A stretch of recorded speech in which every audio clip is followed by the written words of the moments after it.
Good evening. Welcome to Left, Right and Centre. On the show tonight, India's golden star Neeraj Chopra in an interview coming up in just the next few minutes. You don't want to miss this.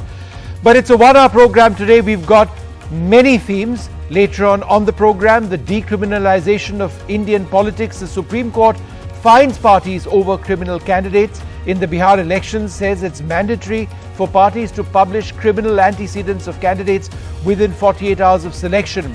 In another case, the Supreme Court stopped state governments from withdrawing cases against MPs and MLAs without the approval of the High Court.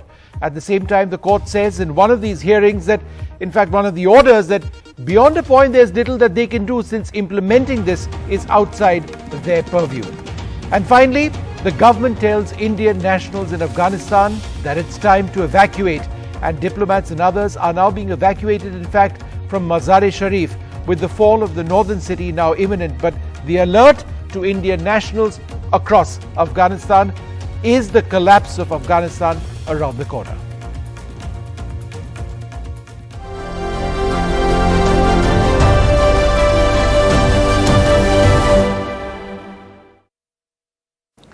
Who would have thought that before these Olympics, we would be in a position where we are talking to an Indian gold medalist who is a gold medalist in the javelin throw competition. Neeraj Chopra was perhaps not a known name in India, but he is back today as a complete star. Neeraj, thank you so much for being with us. इस Olympics के पहले शायद जो sports के बारे में सोचते थे या स्पोर्ट्स पीपल थे, उन्होंने ही शायद ये जेवलिन के बारे में सोचा होगा, पर अब आप एक नेशनल हीरो हो, एक सुपरस्टार हो. So what does that feel like? बिल्कुल एक इंतज़ार था जो एथलेटिक्स में मेडल आने का, वो कहीं ना कहीं बहुत बड़ा था और बहुत सालों तक इंतज़ार करना पड़ा. और मैं अपने आप को एक लकी मानता हूं कि मैं ये देश के लिए कर पाया जी. और बिल्कुल एथलेटिक्स में तो ठीक रहा ही अपना, जो बाकी ओवरऑल स्पोर्ट्स में जो ओलंपिक्स में गए थे तो काफ़ी बहुत ही अच्छा इस बार परफॉर्मेंस किया काफ़ी सभी एथलीट्स ने, तो बहुत खुशी है. और आपका जो हॉलमार्क है, आपका जो बेंचमार्क है, वो है आपका कंसिस्टेंसी. जूनियर लेवल से एशियन गेम्स, कॉमनवेल्थ गेम्स और सिर्फ शायद सीनियर वर्ल्ड चैंपियनशिप्स भी बचा है इस वक्त. ओलंपिक चैंपियन हो आप. तो आपके ख्याल से कि यही आपका सबसे ज्यादा स्ट्रेंथ है कि आप ये मेंटेन कर चुके हैं कई सालों के लिए, कंसिस्टेंसी? मुझे लगता है कि हाँ, मैं यही बात बोलता हूँ कि मुझे जो अच्छी चीज़ें लगती है एथलेटिक्स में या फिर अपने स्पोर्ट्स कैरियर में, मैं मानता हूं कि एक बार 88 मीटर थ्रो करना मुझे उससे ज़्यादा पसंद होगा कि 10 बार 85 या 86 मीटर थ्रो करना. तो मैं मानता हूं कि एक बार का थ्रो मैटर नहीं करता, लेकिन आप उससे 2 मीटर कम भी अगर 10 बार फेंक रहे हैं 10 कॉम्पिटिशन्स में, तो वो एक बहुत ही एक अच्छी चीज़ है स्पोर्ट्स में. और मुझे लगता है कि अगर आप कंसिस्टेंट हो तो आप आगे वाली जो अगला जो कॉम्पिटिशन है उनमें भी अपना बेस्ट करने की काफ़ी जो कोशिश करोगे वो पूरी हो सकती है. तो एक चीज़ बताइए, ट्रेनिंग में आपने कभी 90 मीटर पार किया है? नहीं, ट्रेनिंग में मैंने इस बार अपना बेस्ट किया था 86-87 मीटर. नहीं, पर पहले इंडिया में जब आप ट्रेनिंग करते हैं आपका नहीं, मेरा पर्सनल बेस्ट क्या है? मेरा पर्सनल बेस्ट कंपटीशन में होता है, क्योंकि जो असली जो मुझे लगता है कि जो असली जोश और जिस जज्बे के साथ वहाँ पे थ्रो करता हूँ तो वो ट्रेनिंग में नहीं हो पाता, और जो असली जो उधर ही होता है तो उधर ही मैं बेस्ट करता हूँ अपना. आपका जो क्वालिफाइंग राउंड था वो बेहतरीन था, आप नंबर 1 निकले वो क्वालिफाइंग राउंड पे. तो आपको उसी वक्त लग रहा था कि you had a real chance because your form was good? बिल्कुल, जो क्वालिफाई राउंड में जो थ्रो था वो सुबह उठ के वो क्वालिफाई राउंड के लिए हम गए और पहले ही थ्रो में क्वालिफाई हो गया और फर्स्ट पोजीशन थी क्वालिफाई राउंड में. तो कहीं ना कहीं लग रहा था कि हाँ, जो ये एफर्ट था ये इतना ज़्यादा नहीं था और ये बहुत ही एक अच्छे से थ्रो कर पाया. तो मुझे लग रहा था कि फाइनल में मैं अपना बेस्ट कर सकता हूँ. तो बेस्ट का थोड़ा सा रह गया, बेस्ट नहीं हो पाया, लेकिन जो बेस्ट से कम में भी मुझे गोल्ड मेडल मिल गया तो उससे मैं सेटिस्फाइड. तो आप उस रात पहले वो कंपटीशन के पहले आप आराम से सो पाए? आप प्रिपेयर्ड थे? आपका टेंशन था? क्योंकि वो टीवी में तो लग नहीं रहा था कि कोई टेंशन है आप पे. नहीं, वो जो एक दिन पहले जो है बहुत एक दिमाग में वही चीज़ चलती है कि कल मेरी लाइफ का सबसे बड़ा दिन है और कल कैसे मैं इसको मैं कंट्रोल कर पाऊंगा और कैसे मैं अपना यहाँ पे परफॉर्मेंस दे पाऊंगा, क्योंकि मैं ट्रेनिंग तो बहुत सालों से कर रहा हूँ. लेकिन वो जब फाइनली वो दिन आया तो वो कहीं ना कहीं थोड़ा सा मुश्किल लग रहा था. मुश्किल से नींद आई और फिर उठने के बाद कितने फिर घंटे पूरे सो पाए आप?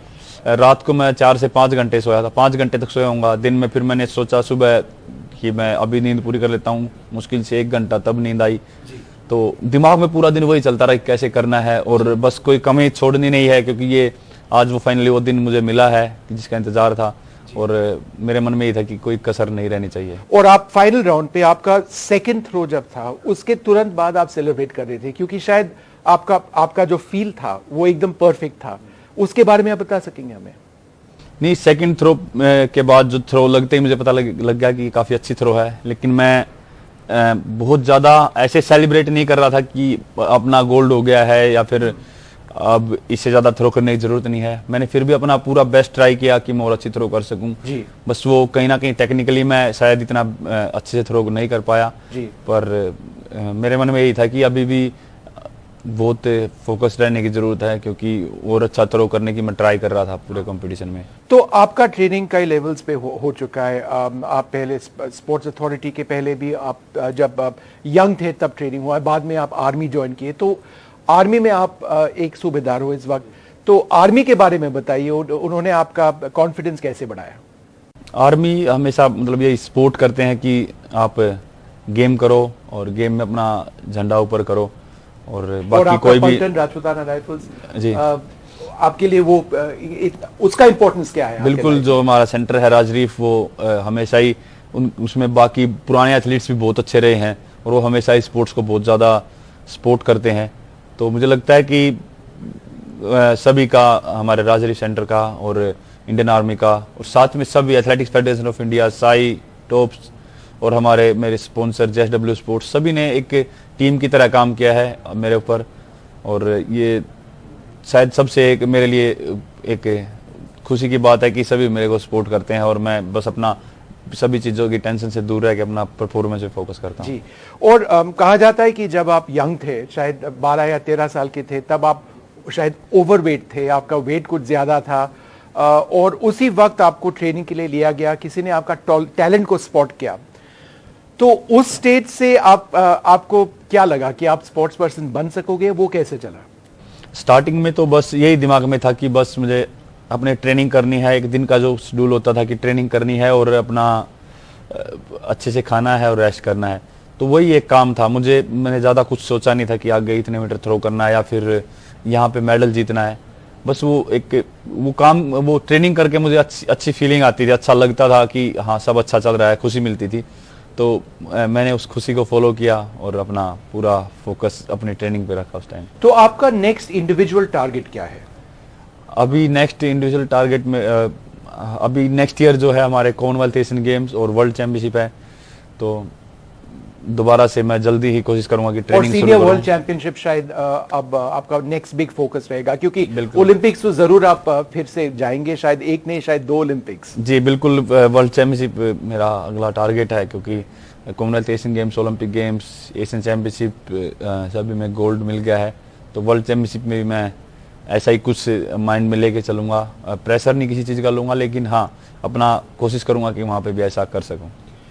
इस कंपटीशन ओलंपिक्स में पाकिस्तान के जो पार्टिसिपेंट थे वो आपको अपना हीरो समझते, और आपने भी शायद उनके बारे में कहा होगा, और एक स्टेज में लग रहा था कि कंपटीशन टाइट हो सकता है, पर ये स्पोर्ट्समैन स्पिरिट और कामराडरी जो था वो काफी बढ़िया रहा। उसके बारे में कुछ बताएंगे आप? बिल्कुल, स्पोर्ट्स से ही सिखाता है कि आपस में मिलजुल के रहो, मिलजुल के खेलो, और वही चीज़ हम फॉलो करने की कोशिश कर रहे थे कि भाई आपस में मिलजुल के खेल रहे हैं तो एक दूसरे को सपोर्ट भी करो। तो और अच्छा लगता है कि वो ऐसे अगर मेरे बारे में से बोल रहे हैं या आइडल मानते हैं, क्योंकि वो भी एक बहुत अच्छा थ्रोअर है, उसने भी बहुत अच्छी थ्रो की है ऑलरेडी। तो And you might see him in more competitions बाद में। बिल्कुल, मुझे लगता है कि अभी कहीं ना कहीं हर कॉम्पिटिशन्स में मिलते रहेंगे। पहले भी हम साथ में काफी कॉम्पिटिशन्स खेले हैं। तो पर आपके मेन जो चैलेंजेस है ग्लोबल लेवल पे, इंटरनेशनल लेवल पे, वो जर्मन एथलीट्स है। इस बार उनका परफॉर्मेंस एकदम डाउन रहा, पर जब आप मेंटली प्रिपेयर करते, आप उनके बारे में सोच के प्रिपेयर करते कि उनको बीट करना है, वही शायद सबसे बड़े चैलेंजर रहेंगे। और फिनलैंड के एथलीट जो थे उनका एक हिस्ट्री है जेवलिन थ्रो पे। बिल्कुल, मैंने फिनलैंड में भी ट्रेनिंग किया, जर्मनी में भी। वो एक बहुत ही वहाँ पे जो माहौल है जेवलिन के लिए बहुत ही अच्छा है, और वो जब भी हम वहाँ पे जाते हैं तो वो हमारी बहुत ही अच्छे से रिस्पेक्ट करते हैं और मैं भी कोशिश करता हूं कहीं ना कहीं कि मैं भी ऐसा कर पाऊं कि अपने देश में इतने अच्छे जेवलिन थ्रोअर्स को बुला सकें और यहाँ पे ट्रेनिंग वो कर सकें, तो बहुत अच्छा लगेगा। पर मैं जब ट्रेनिंग करता हूँ या खेलता हूँ तो मेरे माइंड में सिर्फ अपना थ्रो करने पे फोकस रहता है। आप मेडिटेट करते हैं? और मैं कभी कभी सोचता हूँ, पहले ही जैसे ओलंपिक्स हो रहे थे उससे पहले मैं सोचता था काफ़ी कि ऐसे मैं रनवे पे भाग रहा हूँ, ऐसे थ्रो कर रहा हूँ, तो पहले थोड़ा बहुत मैं सोचता था उसके बारे में, तो वही उसी चीज़ को मैं मेडिटेशन मानता हूँ। आप कंपटीशन के वक्त आप क्या सोचते हैं? What are you thinking? How do you relax yourself? Relax हो सकता है? हाँ, रिलैक्स हम दिख सकते हैं लेकिन अंदर से रिलैक्स होते नहीं है। मतलब हम दिखते हैं कई बार कि हाँ रिलैक्स है, लेकिन माइंड में बहुत कुछ चल रहा होता है, दिमाग में ही चलता है कि नेक्स्ट थ्रो में क्या करना है, इस थ्रो में क्या मुझे लगा कि मैं इतने अच्छे से नहीं कर पाया, या अगले वाली थ्रो को इससे बेस्ट कैसे कर सकता हूँ, तो माइंड में चलता रहता है। और ज़्यादातर हमको उसके लिए कोई स्पेशल मेडिटेशन या उसकी ज़रूरत नहीं होती, वो एक नेचुरल चीज़ है, वो हमारे अंदर ऑटोमेटिक एक गेम जब खेलने जाते हैं स्टेडियम के अंदर एंटर करते ही वो चीज़ दिमाग में आ जाती है। जी। और अब आप एक सुपरस्टार हो, मैंने ये इंटरव्यू शुरू किया था ये बोलने पे, पर अब इंडोर्समेंट्स भी काफ़ी आए होंगे आपके पास और आते रहेंगे, तो इन इंडोर्समेंट्स से आपका ट्रेनिंग या आपका लाइफ बदल जाएगा। इसके बारे में आपने सोचा है एट ऑल कि ये endorsements, the big cash, the big money which will come, how will your life change? बिल्कुल, जो मुझे लगता है कि पहली बात तो मैं यही बोलूँगा कि मेरा जो पूरा फोकस था अपना गेम पे, मेडल पे था, और अगर ऑटोमेटिकली अगर आप ऐसा कर पाओ तो सभी कुछ स्पॉन्सर्स या पैसे वो आपको मिल जाते हैं। पर बिल्कुल ये चीज़ आएंगी और मैं कोशिश करूँगा कि इनको अच्छी जगह पे लगा सकूँ, या फिर जिसको हेल्प चाहिए उसको हेल्प कर सकूँ, जो मैं करना चाहता हूँ। और बस सबसे बड़ी बात है कि मेरा फोकस मैं गेम पे रखूँगा और उसी पे मैं रखना चाहता हूँ। मैं बस यही चाहूँगा कि ये बस मेरे सिर पे ना चढ़े तो मुझे खुशी होगी, और मैं अपना गेम करूँ और अच्छे से। सो लास्ट क्वेश्चन, आपके पेरेंट्स और आपके फ्रेंड्स जो आपको शायद सबसे इमोशनली सपोर्ट किया है, उनके बारे में कहिए। आपके पिताजी या माताजी, कौन सबसे बड़े सपोर्टर थे आपके और है? हमारी फैमिली जॉइंट है, और अगर कितना बड़ा है फैमिली आपका? हमारी फैमिली में 17-18 मेंबर हैं, तो सभी साथ में रहते हैं, और मुझे लगता है माँ बाप की दुआएं और सपोर्ट तो रहा ही रहा। और मैं बहुत लक्की हूँ कि जो मुझे मेरे चाचा जी हैं, और उनका ही बहुत ज़्यादा मेरे पीछे सपोर्ट है, और उन्हीं की बदौलत मैं यहाँ पे, क्योंकि पूरी फैमिली एक साथ मिलके हमारी चली है और सभी ने मुझे इकट्ठा सपोर्ट किया है, और बहुत ही मेंटली उन्होंने मुझे स्ट्रॉन्ग रखा स्टार्टिंग से ही, तो वो कहीं ना कहीं काम आ गया। Well, Neeraj, thank you so much for speaking to us. There you have it, an incredible champion, Neeraj Chopra, speaking to us and sharing his experience and the way that he's developed in this sport. The future is bright for him. World Championships, more Olympics. It's going to be a remarkable road ahead. Well, despite the 2020 order of the Supreme Court, political parties have failed to control the criminalization of politics. The top court today once again stepped in to cleanse the rot. The court imposed a fine to 8 political parties. While there were several welcome decisions, it leaves candidates vulnerable to political vendetta.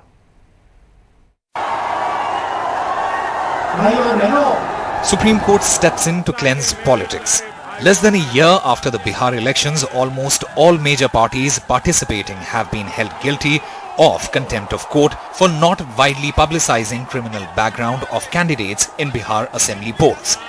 While CPM and NCP have been fined Rs 5 lakh each for not publishing their list of candidates with pending criminal cases, 6 parties including BJP and Congress fined 1 lakh each for publishing the lists in newspapers with relatively low circulation, not the top ones. Now parties have to publish criminal antecedents of candidates within 48 hours of selection, and the Election Commission's been told to monitor this. The verdict says that 51% of the winning candidates in Bihar have serious criminal cases against them like murder, kidnapping, rape, etc. Although it acknowledged a possibility of a rival implicating someone falsely as a political vendetta. Sending out a warning to political parties, the top court said, despite repeated appeals, political parties refused to wake up from deep slumber, fallen on deaf ears. Political lawmakers will wake up soon and carry out major surgery for weeding out malignancy of criminalization of politics.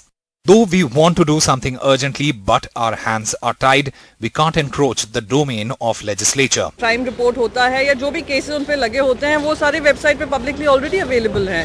तो इसमें किस तरीके से बदलाव आएगा मैं नहीं समझ पा रही हूँ और व्हाट इट अचीव्स। अगर सही बदलाव लाना है तो इलेक्शन रिफॉर्म्स बहुत जरूरी है। आई डोंट थिंक ये बिट्स एंड पीसेस में काम होने चाहिए। In a separate case on speeding up of criminal cases against MP and MLAs, Chief Justice Bench clipped the powers of state governments to withdraw cases against ruling party leaders. The court says states cannot withdraw cases without a High Court's go-ahead. Slamming the centre, Chief Justice of India said, "We were told that the government is very much serious about completion of trials against MPs and MLAs, but there is nothing you have done. We can say this much." The top court says its hands are tied as it cannot encroach upon the legislative domain to make a law, leaving to the lawmakers to do the needful. But the lawmakers are hesitant to come out with a strong law saying this will be misused to frame innocent politicians. In New Delhi with Sukirti Dwivedi, this is Arunachalam Vaidyanathan for NDTV. So it's important to remember that there have been two important orders today, two separate cases in the Supreme Court. One has to do with the criminalization of politics in the Bihar elections, and several political parties have actually been fined. And the second one has to do with cases being withdrawn against political leaders. In one of the cases, in fact in both of them, but certainly in one of them, some of the observations were fairly strong. We're going to be looking at that. I'm joined now by Jagdeep Chokar, Ambimeen Yagnik of the Congress Party, and the Supreme Court lawyer Ashwani Dubey as well. I'll also be joined by the Supreme Court lawyer Sanjay Hegde in a moment from now. Mr. Chokar, one of the key points mentioned by the Supreme Court in one of these hearings was that it's not the first time this has come around when it comes to an effort by the court to decriminalize politics. There's been a constitution bench hearing in the past as well. But to quote the court today, all these appeals have fallen on deaf ears. The political parties refuse to wake up from deep slumber. Now, in a situation like this, do you believe that today's reminder of what the constitution bench has said in the past on decriminalization will have a serious impact on the ground? I'm afraid no. And I am conscious of what I am saying because everybody seems to be very happy about the judgment. Well, I am happy to the extent that political parties were fined for contempt of court. But the fact is that political parties or the legislature or the parliament will not do anything to come up with substantive electoral reform, which is a very simple one. That people with criminal cases pending against them of a certain type with some safeguards should not be allowed to contest elections. Right. Repeatedly, Supreme Court has said we cannot do this, and like they said today, our hands are tied. But in 2002, in our own case of the affidavits, Supreme Court said that if there is a gap in law and the legislature has not had time to fill that gap and public interest is suffering, then the judiciary has a duty and a right to fill the gap till the legislature acts on it. Okay. The Supreme Court should do that, and only then something can happen. Otherwise, I am afraid this will again, after 2 or 5 years, somebody else will file a petition and another few political parties will be fined, and things will go on as it is. Because, fundamentally, political parties are under the impression that they are above the law. Correct. Even they refuse to accept or follow the decision by a full bench of the Central Information Commission, that they are under public authorities under the RTI. Right. So Mr. Chokar, just 1 second. I wanted to get a few more reactions to this. Dushyant Dave also with us. Now, Mr. Dave, as far as the case on decriminalization is concerned, or the order on decriminalization is concerned, one of the points, Mr. Dave, which has been mentioned by, I'm told now that we don't have Mr. Dave. Let me take that across to Ambimeen Yagnik. Ambimeen, one of the suggestions which have been made is that on the home page of political parties, there needs to be a caption which states candidates with criminal antecedents. Is the Congress willing to do that?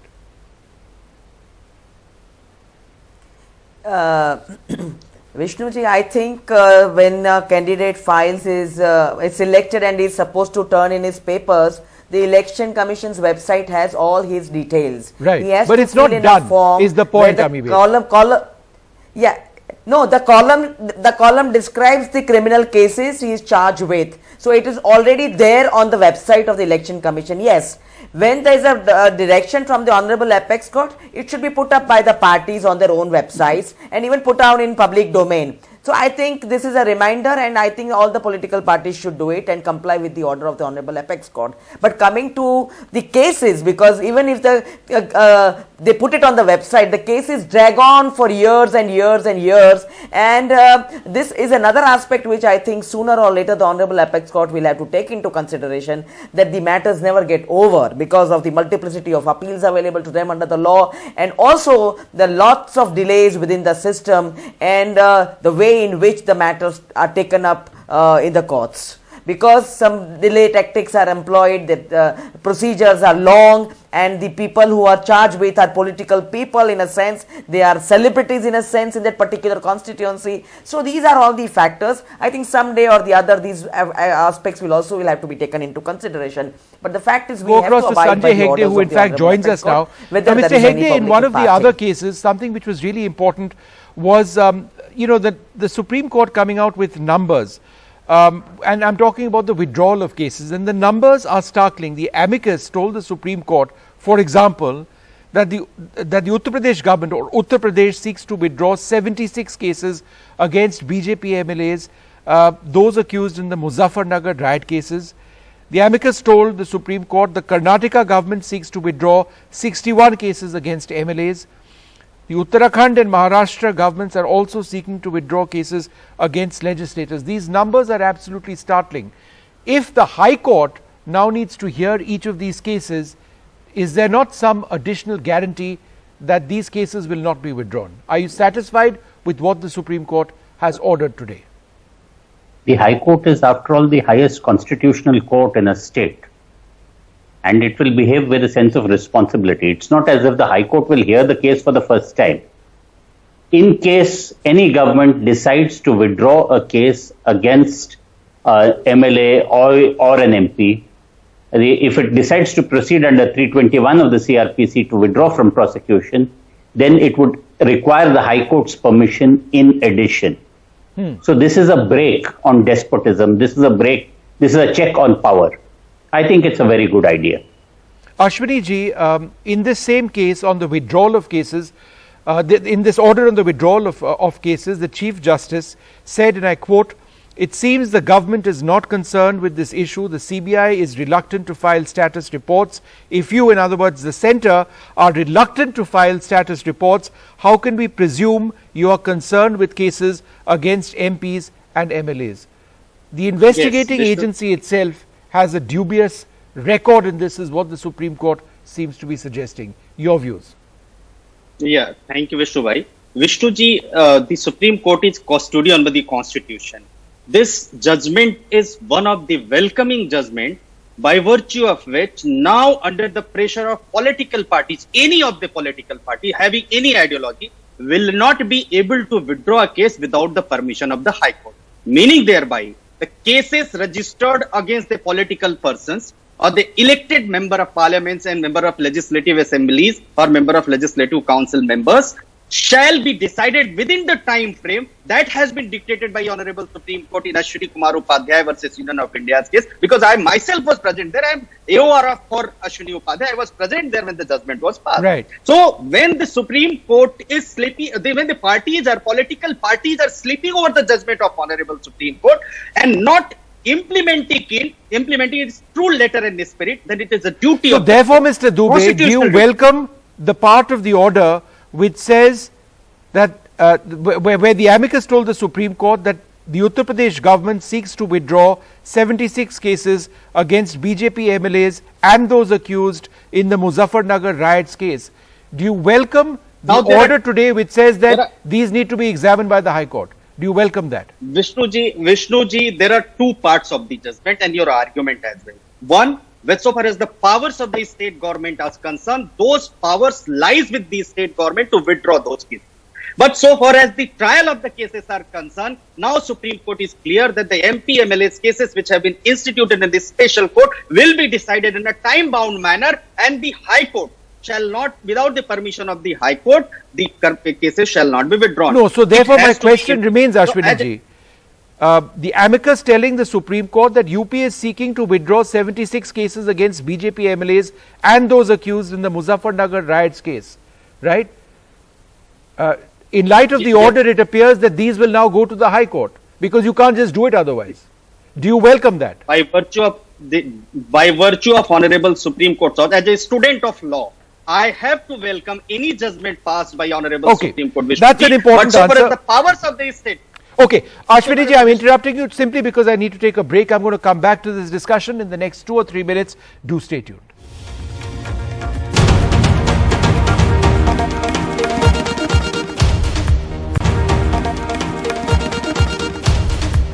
Well, we're looking very closely at, among one of our themes, on two separate Supreme Court orders today. One has to do with how, if cases are withdrawn against MLAs and MPs, then in states it needs to be vetted by the High Court if required, and the High Court will ultimately decide. And the other case has to do with the decriminalization of politics in light of what's happened in Bihar and the involvement of several political parties with criminal leaders. In fact, Mr. Chokra, I wanted to come to you on that. Now, the Supreme Court quotes an order or a report received from the CEO of Bihar in the second case, where a total of 469 candidates with criminal antecedents participated in the general elections for the Legislative Assembly in Bihar 2020 on the symbol of 10 recognized political parties. And sir, tell us, from what you know off the top of your head, how many of these were very serious cases, rape, murder, etc.? I am afraid I don't remember those numbers because roughly across the country, about 30, 33, 35% people have criminal cases and about 15% have serious criminal cases. I don't remember Bihar's figures right now. I am sorry. In fact, some of the observations, Mr. Chokar, actually summarize that situation, where the court said, referring to an earlier court order that had been passed on the 13th of February, on a perusal of the documents placed on record and after submission of counsel, it appears that over the last 4 general elections, there's been an alarming increase in the incidence of criminals in politics. In 2004, 24% of the members of parliament had criminal cases pending against them. In 2009, that went up to 30%. In 2014, it went to 34%. In 2019, as many as 43% of MPs had criminal cases pending against them. Mr. Chokar, one of the points which has been raised is this: while many of these political leaders have indeed had a criminal background, is it not also fair to say that some of them have been targeted through political vendetta, and therefore these numbers may be somewhat exaggerated? You know, Vishnu, the word political vendetta is very, very nice. This vendetta is, I don't know of any policeman in the country who will lodge a frivolous or false case against a person who aspires to contest an election. It happens only when another politician encourages or induces or forces the police to file a case. Now, this is a situation where politicians are creating cases against other politicians. Right. Now, exactly. In the Indian Penal Code, there is no provision for superfluous cases and political cases. We have been requesting that either Indian Penal Code should be amended and a separate category put which should not be criminal. And number two, the politicians could come to a kind of a gentleman's agreement that they will not do so. But they will not stop doing it. But when the society or some people in the society come up with a solution that people with serious criminal cases with punishments of higher duration and so on, they should not be allowed to contest elections. Then the slogan of innocent till proved guilty is raised. All right. Now, there are people who have long records of multiple cases. But, they can all be frivolous. I don't believe it. But even if they are frivolous, politicians have to accept, and they will not accept. The Supreme Court has to pass an order. In fact, sir, that's where the problem lies. Sanjay Hegde, would you like to come in on this? One of the points mentioned by the court in this order on decriminalization, and it's such a sad statement by the Supreme Court, and it's such a strong statement at the same time. We can only appeal to the conscience of the lawmakers and hope that they will wake up soon and carry out a major surgery for weeding out the malignancy of criminalization in politics, in a sense saying that in view, and they've said it, in view, and I quote, in view of the constitutional scheme of separation of powers, though we desire that something urgently requires to be done in the matter, our hands are tied. So we may be discussing this. Mr. Hegde, do you believe that anything can realistically be done on the ground? Well, the Supreme Court has appealed to the conscience of the lawmakers. That, I believe, is a legal fiction. Yes. If they had a conscience, we wouldn't be having this discussion. We wouldn't be having this discussion. They would not be nominating people with criminal records for elections. That disqualification would have been applied at the stage of granting tickets itself. But no, if you have a criminal record, it only means that you also have a criminal following. If you have a criminal following, it also means that you are likely to be able to harvest the votes in a particular manner. That is why the party relies on the so-called the Bahubalis and the strongmen to not only win their seats, but to influence the results in seats which are close to them or in their sphere of influence. And how much can you expect the courts to do after the fact? After the man is elected, after he has become a lawmaker, he justifiably takes that impression that he is a law unto himself. He is a giver of law. Yep. He can't be subject to the law. Yep. No, sir. The maxim is, be you ever so high, the law is above you. And that's what the Supreme Court has tried to in some little fashion. To alert us to remind us. To remind us. Abhiben Yagnik, we could be having this discussion even 5 years later, and the sad reality is that nothing is likely to change. We've had this discussion 5 years in the past, perhaps 10, 15 years in the past. Before elections, it always comes about. As a party, is the Congress willing to do anything to weed out genuine cases of criminal politicians in your ranks, against whom questions have been raised? We have been doing that. When you had the last discussion 5 years back, we did give our numbers and what we are doing. We are very careful in all these things, and we don't look at the vote banks which certain parties look. I do not want to point out at anything, but a classic and a recent most example is that we have a chief minister of UP, and he came to power and he withdrew all the cases which were unto himself.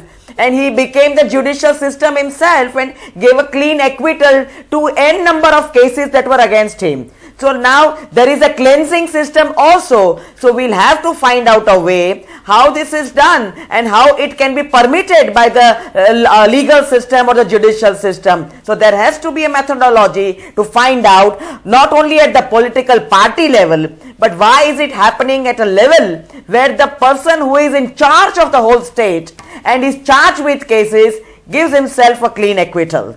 Ashwini ji, would you like to respond to that? He's talking about Yogi Adityanath and reports that so many cases against him have been self-withdrawn, almost in a sense, or under his orders. That sort of defeats anything that the court is trying to achieve. It's again subject to the cost of repetition that power, so far as the judicial power of the judicial authorities and judiciary and top court of the country, as well as the power of legislature and government, are separate and segregated in the constitution. now coming to looking to this aspect, whether the Supreme Court, the judgment which has been passed by the Supreme Court, that winnability is not the criteria, because the political parties have to look into at the time of nominating their candidate that the person has a clean antecedent. Right. That is one of the welcoming judgment passed by the Supreme Court, and at the same time making it a contempt of court by the Supreme Court has made it clear that the Supreme Court very much concerned about the society, that the political parties should not field the candidates who are having criminal antecedents. So the point, sir, is that we all welcome what the Supreme Court has done. Will any of this translate into something on the ground? Because, and Mr. Chokar, perhaps you can have this as your, in your last remark. The political parties, the court said, refused to wake up from deep slumber. They refused to do anything. The court time and time again has appealed to lawmakers of the country to rise to the occasion and take steps for bringing out necessary amendments so that the involvement of persons with criminal antecedents in polity is prohibited.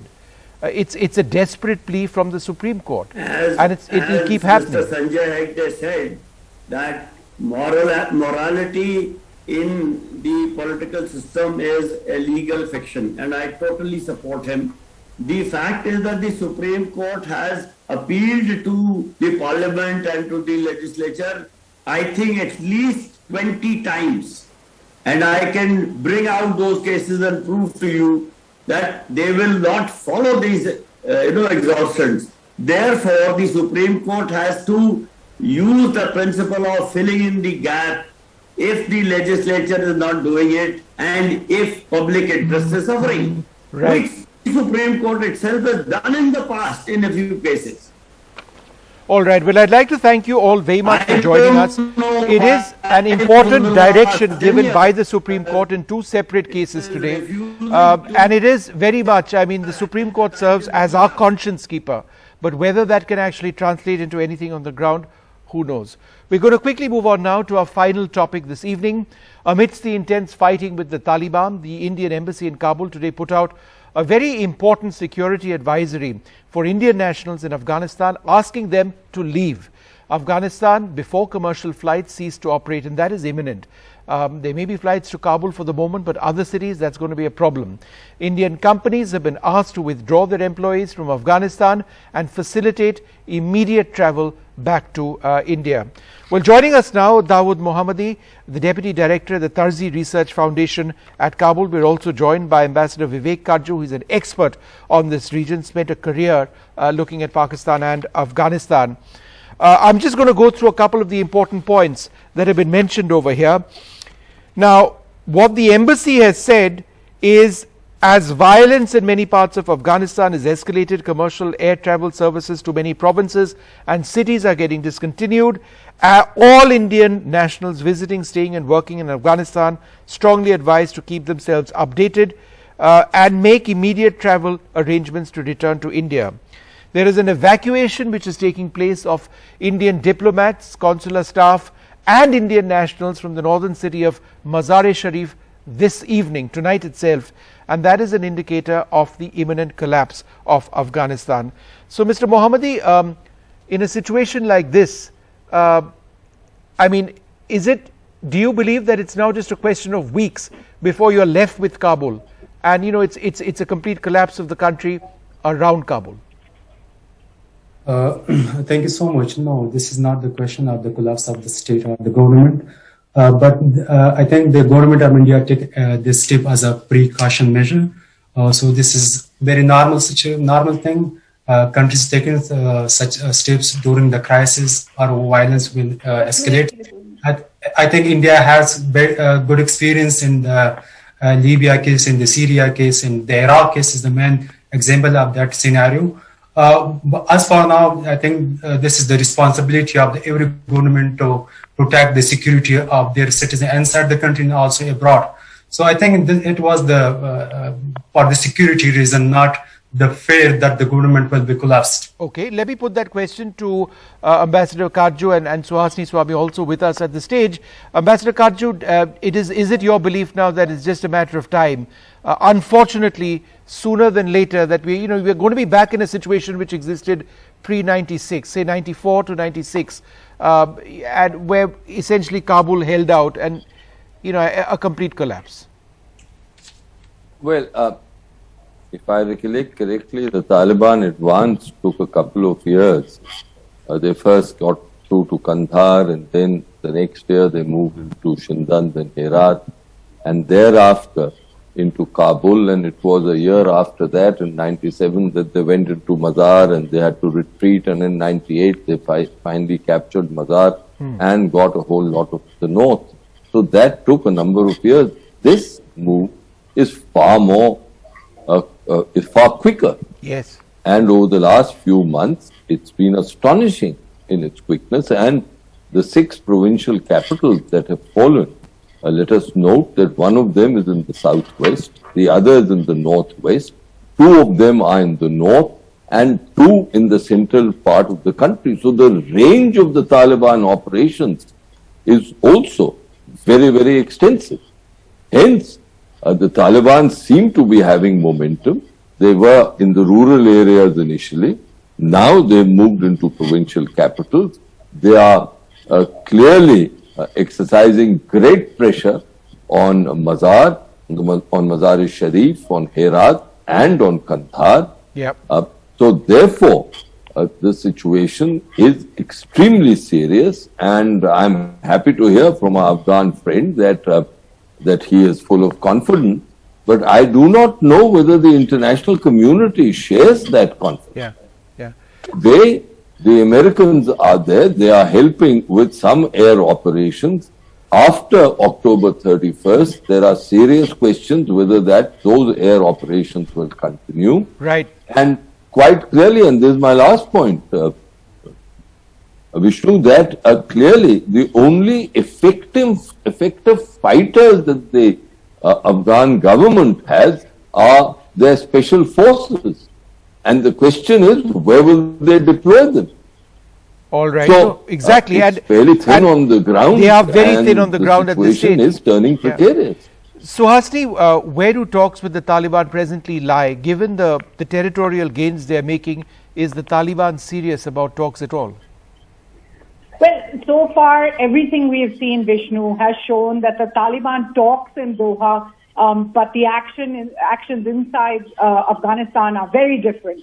Whether it is the capture, the continuing onslaught of Taliban, violence on various cities, the brutalities exacted on people, the executions that we've been seeing, really practically war crimes on a daily basis.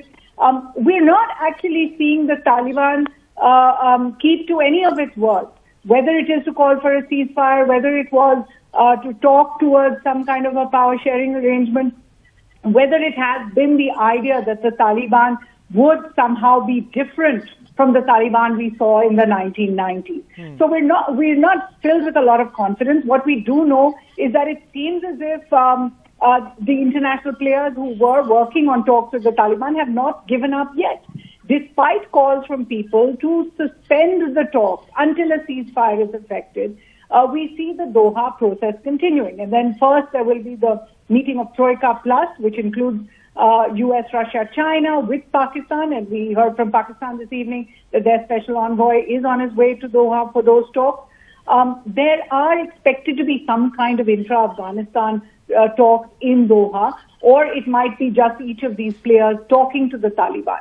But I do want to make the point that so far the Taliban has literally used the talks in order to give the charade that some kind of peaceful settlement is in the works, when in actual fact, everything the Taliban is doing on the ground belies that. And I think what is clear is that there is some kind of command and control structure. The fact is that since the US signed its agreement with the Taliban, we have not seen attacks from the US. So there is a command and control structure in place. And that command and control structure has not told the Taliban militants, the terrorists on the ground, to stop their advances. Mr. Mohammadi, is there a real fear of a mass exodus from various provincial capitals? Has that already started? Because 7 have fallen. Obviously, when it comes to an exodus, there are only certain people who can actually do that. A large number of people would have to remain and possibly face the worst of the Taliban. So is that something that started to happen, an exodus among people who can get out of these cities? Unfortunately, I just experienced the major crowd of the IDPs who recently came to the Kabul, and they were settled in the Sharinagh Park, the main park inside the Kabul city. So yes, and there is an escalation of the violence by the Taliban. Almost 500,000 people displaced. This is the addition of already 1.2 million people IDPs, which we have already from the previous violence. So if people have some sort of affordability to leave the area, they are not going to live under the Taliban, because they are daily basis they're witnessing the atrocity, the brutality of the Taliban. Because the Taliban of the today Taliban is not the Taliban of the 90s. They are more brutal, more cruel. So they become more extreme. So the people expectation and the positivity toward the Taliban now changed. Right. Now people leaving their homes and so desire to protect their life. I can imagine. Ambassador Kajju, this is also in a sense, it necessarily means a collapse of India's Afghanistan policy, something which you helped build up through all sorts of assistance and aid and friendship, and that's all gone. So it's a huge loss for us, a resurgent Taliban, obviously the Pakistani influence in Afghanistan, terrorism in that area, our entire policy would need to change. How do we do that? Well, from February of 2017, I have been advocating in all my writings that India should talk to the Taliban. And that's apparently started. And that does not mean endorsing what the Taliban stand for or not condemning their brutality. But by 2017, it had seemed to me that the international community was accepting the Taliban, that the Americans were refusing to cross into Pakistan, because without crossing into Pakistan, they would not be able to clean up the mess or take on the Taliban effectively. After that, of course, in 2017, if you forgive me for saying, President Trump did his sort of chest-thumping act to cower down the Pakistanis. The Pakistanis looked him in the eye and said, "You won't cross the Durand, we know that." And once that happened, then it was quite clear that the international community would, while making the right noises, individually legitimize the Taliban, and that is what has happened. And today, ironically, the Americans, who have legitimized them completely through the deal, through their agreement, are now saying that we'll treat you as a pariah if you win Afghanistan by force. Yeah. They well may, and Europe may, but the question is, will Russia do so?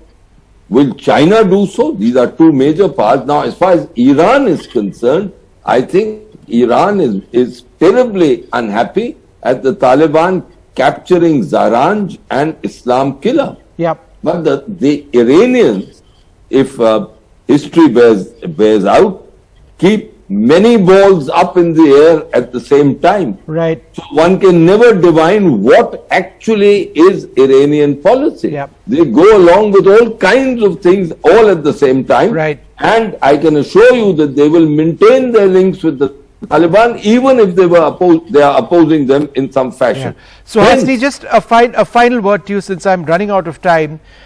For decades, America has scoffed at the then Soviet Union and their departure from Afghanistan in the late 70s, early 80s, and said that, they failed, they were never up to the task, and they were defeated by a ragtag bunch of elements within Afghanistan, the Northern Alliance. But this departure of America, saying that it's no longer fitting our interests, is the most catastrophic departure from a country which they've propped up for more than 2 decades. If anything, it's America that should be embarrassed at what is going to happen, and that is a humanitarian disaster.